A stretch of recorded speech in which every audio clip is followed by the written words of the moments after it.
All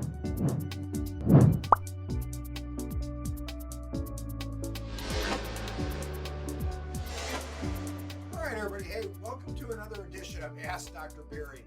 Listen, today is probably one of the most basic questions that every doctor gets. Why do things hurt? Where's my pain coming from, right? What is the nature of pain in the human experience? And I have what I like to call a very simple answer. It's what I like to call the four-letter word of medicine. And that four-letter word is ITIS, I-T-I-S. But my point is, this is the one word in medicine that nobody ever likes to hear, right? Because itis means inflammation, right? You don't even know that you have tonsils until you have tonsillitis, right? A colon until you have colitis. A joint, every pun intended, until you have arthritis, right? So you have to look at the Greek Latin root. That's what itis means, is inflammation. And why is inflammation so important?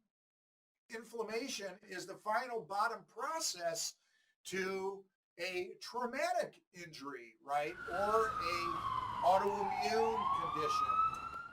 And that's a disaster because, listen, when you have the body working against itself, then that's an internal process. But trauma is trauma, right? So the point is, chronic conditions are chronic conditions, and they're made worse by that acute inflammatory response.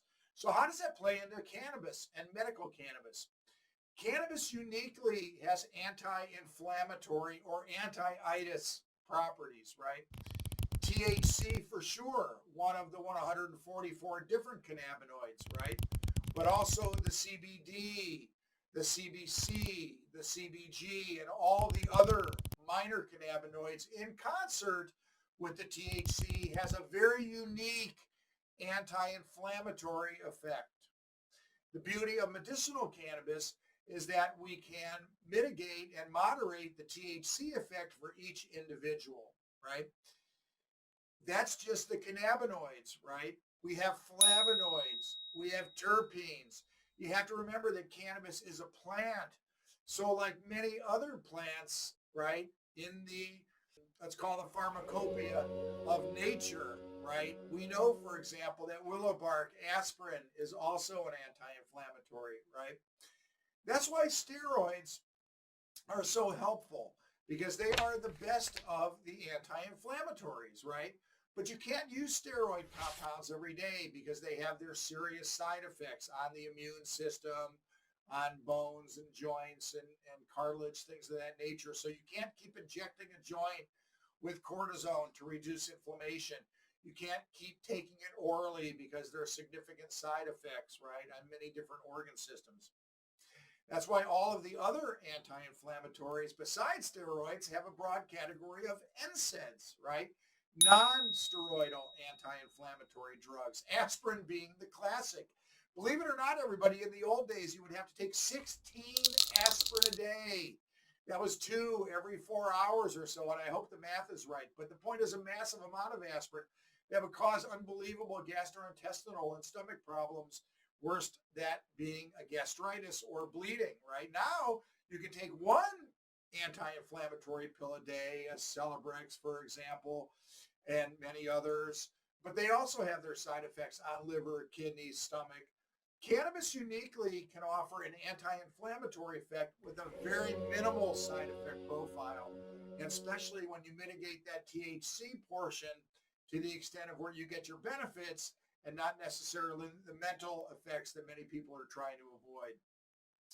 So once again, itis, that 4-letter term or word, right, can be definitely benefited by the use of cannabis in the appropriate regimen. The interesting thing about cannabis is that it doesn't need to be all through the inhalation route, of course. The tincture oils, the edibles, the patches, the creams, these can all combine to form a very unique, what we call witch's brew, so to speak, of cannabis therapy that can be a fantastic anti-inflammatory. So once again, pain is pain, usually caused by, once again, that inflammatory process, be it trauma, be it autoimmune, be it infection, right? So the point is, cannabis can be very effective in, once again, fighting that inflammatory response. Listen, catch us the next time on the Ask Dr. Barry and send in your questions. We'll be happy to answer them to the best that we can. Once again, using the 32 years of experience in the emergency medicine business, combined now with the medical cannabis experience that, hey, let's face it, we're all learning more about every day. We need more research on these anti-inflammatory capabilities of cannabis. Have a great day.